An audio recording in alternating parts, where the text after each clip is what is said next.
What's up, guys, and welcome to Small Time World. I'm your girl, Small Time Hero. Let's talk Invincible, Season 4, Episode 5. Give us a moment. So, this episode was truly emotional. So, we're going to try and get through this without me crying because honestly, I almost cried like no less than like 4 times. So, let's jump into this episode, all right? We pick up in this episode where we left off with Nolan and Alan coming to Earth and basically recruiting Mark. Mark flies up to talk to Nolan, and Alan flies down to actually talk to Eve. So, it won't be awkward. And Nolan tells Mark why he actually came to Earth and what his actual mission was. And while Mark isn't surprised, he does, you know, kind of chastise his father. But Mark also asks him what else does he need, and Nolan tells him that a war is coming and the Viltrumites are on their way and that they need Mark in order to stop the Viltrumites from taking over Earth. Mark tells Nolan that while he is going to help, he really doesn't have a choice. He never had a choice in this situation because if the coalition of planets don't actually stop them, then of course he would have to fight them once they got to Earth. So he's kind of like, you're not really asking me a question, you're telling me what's going to happen. So once they get through all of that, Alan and Nolan asked to do one thing, and Alan is just like, Alan is speaking for all of us when he says like, you got some really big balls to feel like you should even be able to talk to this lady. That's when Nolan tells Alan that he should go find Tech Jacket, and Alan leaves, and he's like, yo, you touchy here.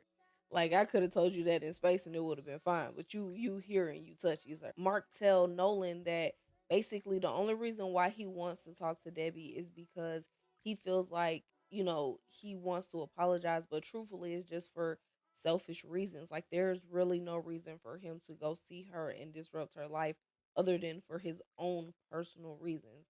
And I agree with Mark 150%, but they still allow him to go see her. Nolan actually does go to see Debbie, and he is standing outside of the house and he's contemplating going in, but for some reason, Debbie knows that he's outside, so she opens the door. Nolan comes in, and the very first thing he's doing is apologizing. He apologized for everyone he hurt. He apologized for everything that happened in Chicago. He apologized for the Guardians. He apologized for hurting her, for hurting Mark, for hurting Oliver. And he just really went through the gambit of whom and why, how he was sorry. And while all of that sounds good, it was self-serving then more than anything. Like, I'm sorry, I miss you. Like, and him telling her he missed her is what set her the fuck off. And when he says that, she's like, oh my God, you miss me? I miss you, and you killed the man that I love. Like, and when Debbie says, you know, there are people who still close their eyes and are terrified of seeing you. Like, I felt like that she was speaking for so many people because Debbie literally lived it. After everything that Nolan did, Debbie went to group counseling. She like saw other people. She was friends with people who had lost loved ones. So she truly was able to live in what Nolan did, and we haven't actually had a conversation between them since then. So it's truly like that emotional weight to this conversation. And Nolan, while he seems apologetic, he doesn't even really want to like be here to hear this, and it's truly hard to hear when you fucked up this bad. And Debbie is letting it all out. She's like, if I was supposed to change you, I did a terrible job. You're barely a photocopy of a human. And then she hits him and she breaks her wrist. And when she breaks her wrist, she also lets out like this gut wrenching scream where you can tell like that's been pent up for a very long time. Like, everything that she wanted to say came out, and she was able to just get it all out. And then at one point, like after everything is said and done, Debbie even gets into the Andressa of it all, and she's just like, "You had Oliver with Andressa 2 months after everything that happened here." And of course, Nolan is just like a cheating ass husband. Like, I didn't know what I was doing. I wasn't trying to have Oliver. Blah blah blah. Like, he is giving this like very like cheating husband ass answer where like, I just want my wife back. And then he tells Debbie that Andressa meant nothing to him. And I feel like that set Debbie off even further because she's just like, that doesn't make me like you or feel better. That makes me hate you because it reminds me of the fact that you don't actually care about me. You not being the person that I thought you were. We built all of this and you broke everything. Like Debbie is truly having a moment and she's able to really go there.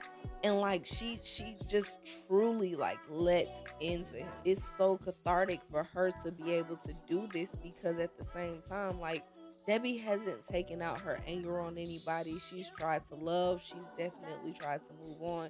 And then for him to try and suck her back in was like terrible. I don't feel like she did enough. I think she should have bust a lamp over his head. I mean, it's not like he was gonna feel it anyway, but she could have just bust a lamp over her head. You know what I'm saying? But of course, after everything, he leaves, he speeds out of there, and Debbie gathers her things, and she's still like, while she just went through that emotional heaviness, she's still able to gather herself and take herself to the hospital. She's like, I'm not gonna allow this shit to not make me not take care of myself, and I love that.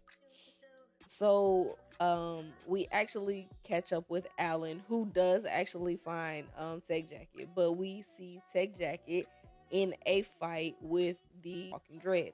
Tech Jacket inherits a jacket from a dying alien, and the jacket is advanced technology, and it of course advances their durability, and it makes her fight better. And of course, it's an AI in the tech, and the AI is voiced by LeVar Burton, the incomparable LeVar Burton. And Walking Dread is voiced by Phil Lamar, who does voice a few characters in the show, but of course, the incomparable Phil Lamar.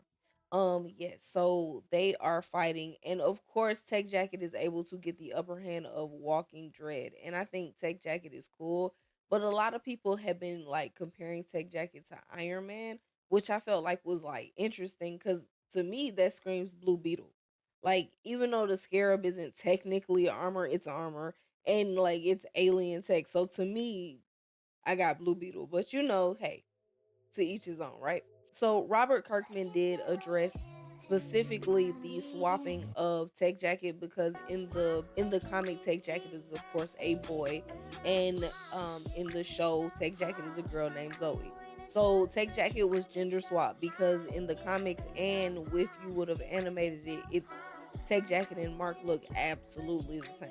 Like it's not a whole lot of difference in them. So of course they had to swap the genders so that you wouldn't get confused. Robert Kirkman put that statement out. After Tech Jacket is able to take down the Walking Dread, her father calls her to come up to the space station. And we find out that Alan has actually located Tech Jacket. And Alan is basically telling Tech Jacket and her father that the coalition of planets is going against the Viltrumites, and Tech Jacket and her armor are needed because it would, give them an advantage in the war. And honestly, me and Alan both are very, very like astonished at how quickly Tech Jacket's father or Zoe's father is able to let her go. He was like, cool, yeah, I got it. I'll whip you up some sandwiches and send you on your way. We actually catch up with Mark and Debbie. Debbie is sitting in the house in the dark drinking wine, and Mark comes down, and she says that Nolan stole her life from her. And we can kind of tell like Debbie is a bit bitter about this, but like let's be honest, she deserves every bit of bitterness. She deserves to be mad. She deserves to be everything. So I'm not even gonna call her out on that. I just feel like, it was a statement made. You know what I mean?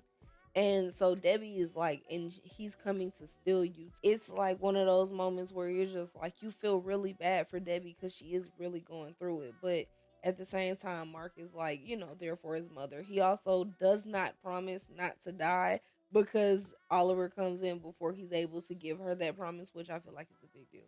I feel like that's a huge deal that he does not actually promise. But Oliver finds out that Omni-Man is in town and Omni-Man did not actually come and see him, which he has the biggest issue with. And I think that like truly is like a problem that Omni-Man did not come to see Oliver. Like you have not seen this child since it was born. So it was like I understood where Oliver was coming from, but like I did not know that Oliver was carrying around this much guilt behind Andressa dying. We truly did not know. And I feel like he shouldn't be carrying around this guilt. Oliver was a baby.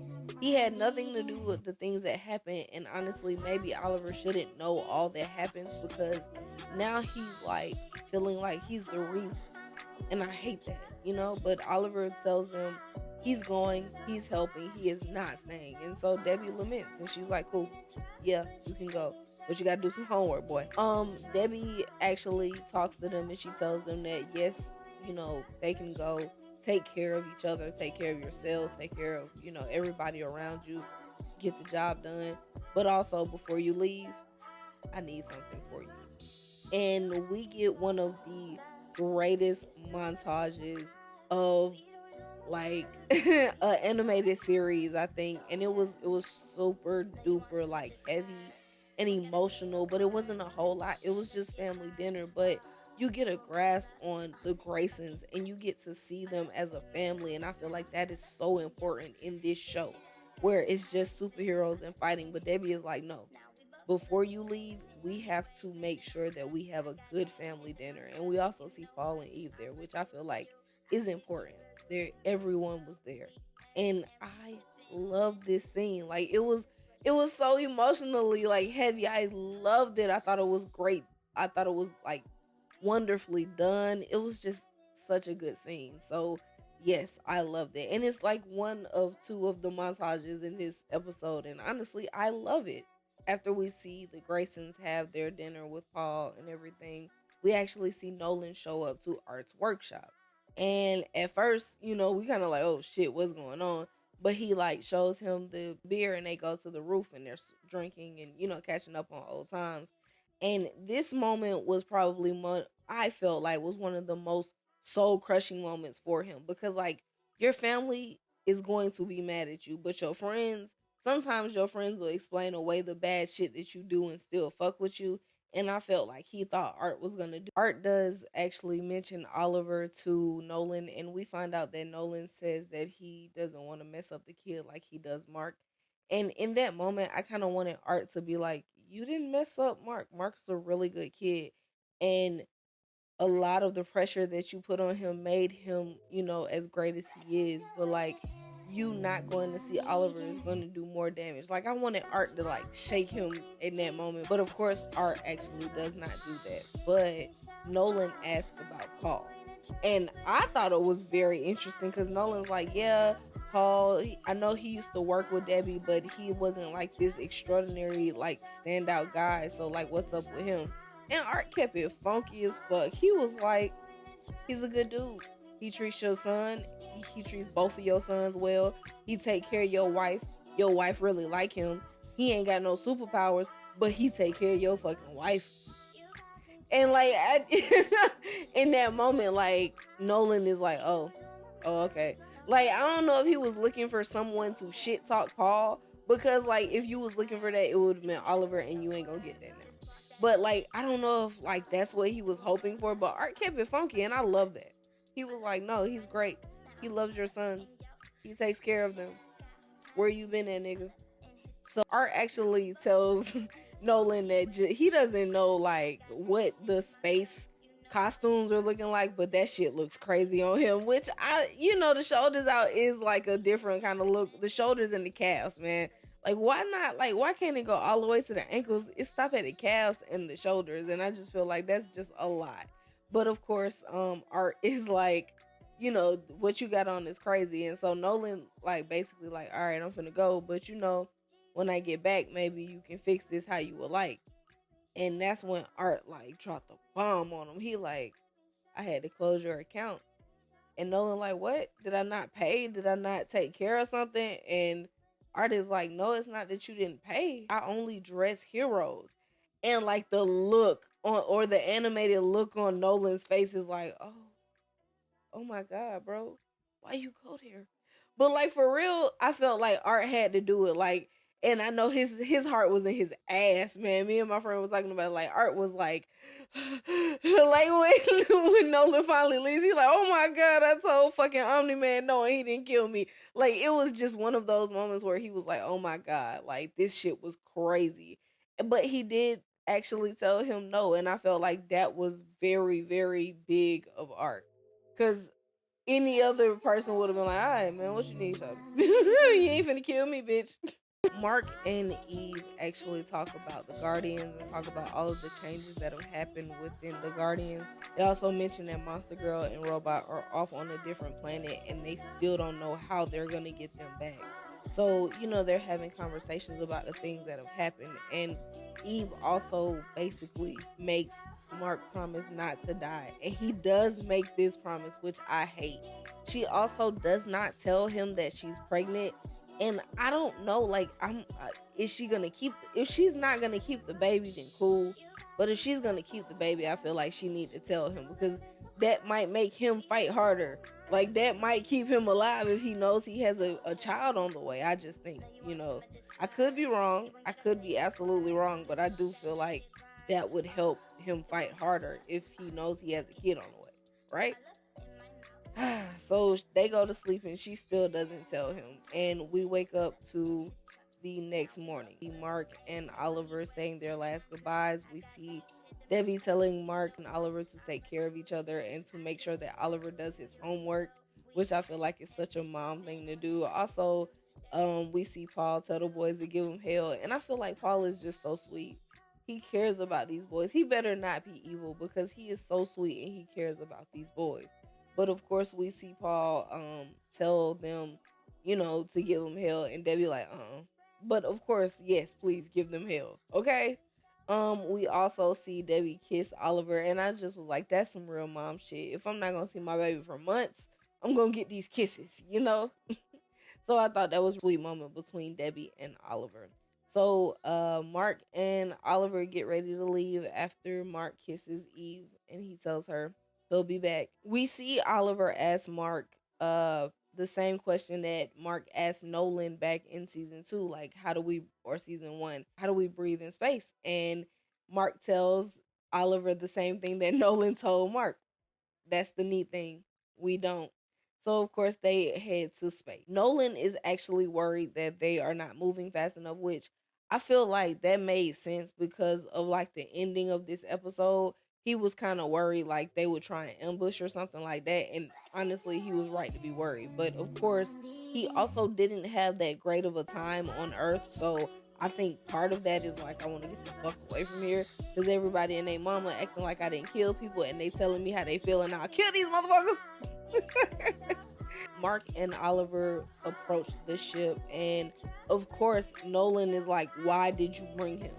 Like, because he can die, why did you bring him? And Mark is like, listen, he's a good fighter, he wants to come, it was a family decision. And I felt like that was very poignant to say to Nolan, like, it was a family decision, because nigga, you not part of this family no more, and so what we decide goes with Oliver, because you didn't raise him. But Mark also says that he actually should be lucky or feel lucky, because now he gets a second chance to actually get to know his son and love his son. Mark also tells Nolan that Oliver literally used to idolize him, and he points out the fact that Oliver's O on his chest has nothing to do with Oliver. And Nolan just, feels fucking terrible. After Mark leaves, Tech Jacket arrives, and Zoe is like surprised that Omni-Man is right there, although she knew he was gonna be there. But like, the first thing out of her mouth is, whoa, are you gonna kill me? Which I feel like is valid. Like, nigga, you done went crazy before. Is you gonna kill a nigga? Let me know if you gonna kill a nigga, okay? So on the ship, we actually find out that General Telia has taken over the ship from Captain Picard. And I think it's really funny, if you haven't noticed, that everybody on this ship is basically kind of like based off of a Star Trek character. And I don't know which Star Trek is Jean-Luc Picard. So whichever one he is in, then that is the one that they have based this ship on. So General Telia is getting ready to like leave after everybody is on the ship. And we actually go to the Pentagon and we see Cecil. And Cecil and everyone in the control room are watching the ship leave. And Cecil makes a comment like, don't jinx it, let them go, let them get the fuck on, like when Donald's like, they're leaving. But at the same time, Cecil is like, this is the first time the Earth has been Viltrumite free in 20 years. I don't know if that's a good thing or a bad thing, but take care of business, basically like protect the earth. And like I thought it was so funny because they could have really like named this episode the day everybody's heart was in their ass. Cause like the way everybody like was breathing, like, oh my god, they gone. Oh my fucking god. Like Art was like, oh shit, that nigga gone, he ain't killed me. Like they truly could have called this episode the day everybody's heart was in their fucking ass, man. So Cecil actually tells them not to fuck it up, which I think is really funny and ironic because he fucked up that conquest shit and is finna come back to bite him in his ass like right fucking now. But anyway, General Telia tells them that they are 2 weeks out from Telescaria and that they are basically able to move around, get to know each other, and they got 2 weeks to get to know each other and, you know, kind of form a plan and get everything together. They also have time to come to the medic bay and get their communication implants. I feel like this is so funny because you have those people who watch like the Avengers and they're like, oh my god, how were they communicating? When did they get these implants? Da, da, da. So at this point, when Robert Kirkman is like, also they got implants. So we actually get our second montage of the show where we see the time pass on the ship, and it's also just as cute as the first one, not as emotionally heavy, but definitely is cute. We see Oliver, you know, basically ignoring Omni-Man, not dealing with Omni-Man. We see Oliver and Alan, you know, fighting and learning techniques. It's just really, really cute. We also see Tech Jacket and Oliver getting cozy, which I think is really cute. We actually catch up with Nolan while he is in the food bay, and he is having a memory of being out to eat with Debbie and how much he loves Debbie, which I do not think that he doesn't love her, but I do believe that he doesn't deserve her at this point. Nolan gives his food to Mark, and of course, like the replicator, I don't know if it was broken or not because there was smoke coming from it as it was making the food, so I don't know what it made, but it didn't look like what he asked for because it sounded like he asked for pasta with white sauce, and that shit looked like gulag. Okay, so Tech Jacket actually discovers a disturbance in the atmosphere. General Telia is like, no, I didn't see anything. And as she's saying that, the core of the ship is down. Like, we have to separate. Mark says that Oliver and Nolan are in the back. So Mark, Alan, and Tech Jacket go to make sure that Nolan and Oliver are okay, and General Telia and the rest of the crew actually leave. Everything blows up, and this is gonna go really, really fast, so just kind of like stick with me, and we're gonna try and get through this. So as Mark actually finds Oliver, right behind him are 3 different Viltrumites. We have Conquest, Crad, and we have Lucian. I think it's Lucian. So as soon as they see them, Oliver goes after Conquest. Able to strike Conquest. Oliver is a Viltrumite. It might not be as, you know, quickly as Mark's is, but I do feel like Oliver is a Viltrumite with like how his body is, it builds itself back to be able to be like less vulnerable in those situations. So Oliver is actually able to strike Conquest multiple times. He actually uses speed, which I thought was, you know, quite interesting for Oliver to use, but then Conquest catches Oliver and squeezes Oliver's head, busting his blood vessel in his eye, and I thought Oliver was gonna die right then and there. I was like, damn, man, Oliver is gone. I knew he was gonna die like right then and there, but of course Oliver is able to get away, and Nolan punches Conquest off of Oliver.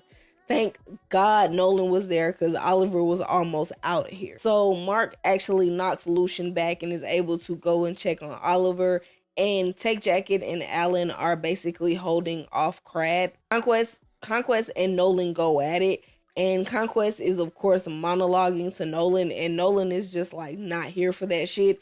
He's just like, he's giving him 1-word answers. And Conquest is like, oh, a man of small words, you'll still die the same way. Like, man, shut the fuck up. Like, honestly, like, even when Mark and Conquest go at it and Mark is like, so are you gonna monologue to me again? Like, he gets offended, but like, nigga, are you?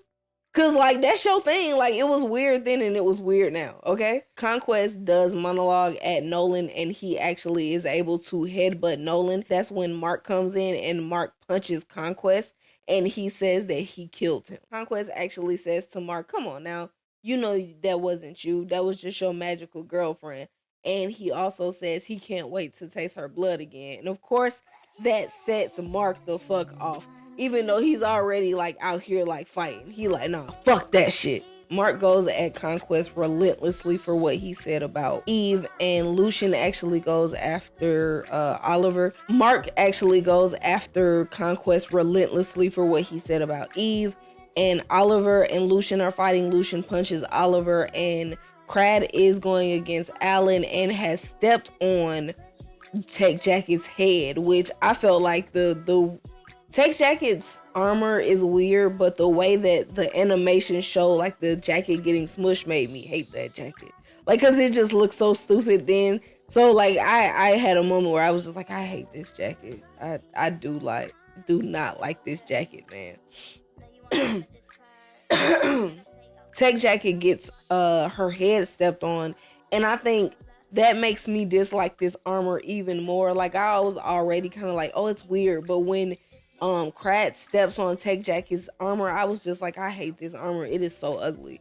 Like, I don't know how you guys feel about it, but I do not like the armor. But, you know, it's cool because it was able to regenerate itself. So we actually catch up with Oliver and Lucian. And Lucian is basically punching Oliver back and forth, which I feel like he was playing with Oliver. But Oliver is able to kick Lucian off him, which I feel like was a big deal for Oliver. Like, he is actually kind of getting some blows in on these Viltrumites. And I feel like that's a really big deal because Oliver was getting stretched the last time he went up against Viltrumite. So this is really a big deal for him. So Nolan actually steps in to try and get Oliver from Lucian, but Lucian is able to punch Oliver what looks like to be his kidneys. I could be wrong. You know, correct me in the comments if you can, but I think he punched him in his kidneys. And Nolan sends Oliver to go get air. Mark and Conquest continue to go at it, but Conquest actually sees Nolan send Oliver to the planet to actually get some air. And Conquest decides that he's going to go after Oliver. Mark goes ham. Right in the nick of time when Conquest is about to grab Oliver, Mark shoots his ass down like a fucking speeding bullet and takes Conquest out. And so from that point on, Conquest is holding Conquest's neck and choking him out. In space, Nolan and Lucian actually are fighting. And Lucian tells Nolan that his bloodline is a poison to their people. And Nolan remarks that if that were true, they would be winning right now, and they aren't.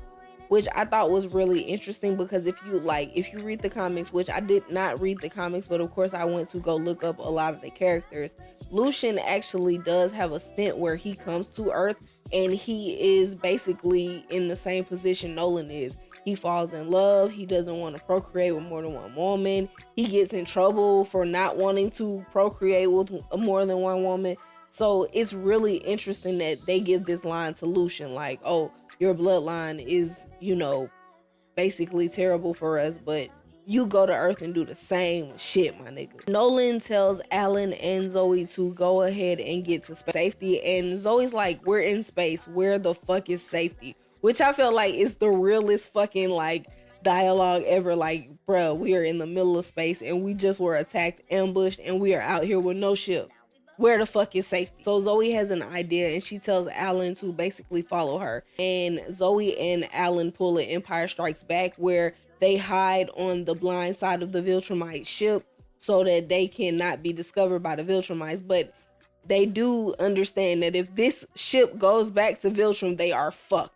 But of course, she says that she got the idea from a movie. The movie is Star Wars Empire Strikes Back. So Mark and Conquest continue to fight. They are fighting and tearing up this planet, going at each other.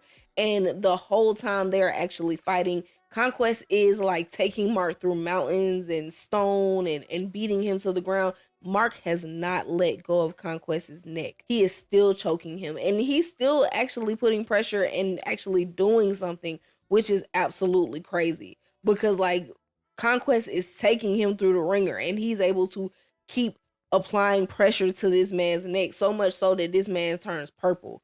And like Conquest, we can tell he's like losing air. He's losing like his moment of like trying to push Mark off. He actually puts his hand on Mark's face. And when he does that, Mark bites his thumb off. And I feel like that was like one of those ways to show like Mark is out for blood. He bit this nigga thumb off.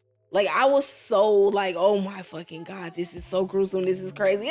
This is so good. So after Mark bites Conquest's thumb off, Conquest decides that it's time to end this, and he creates a knife-like structure with the rest of his hand that Mark then bite off.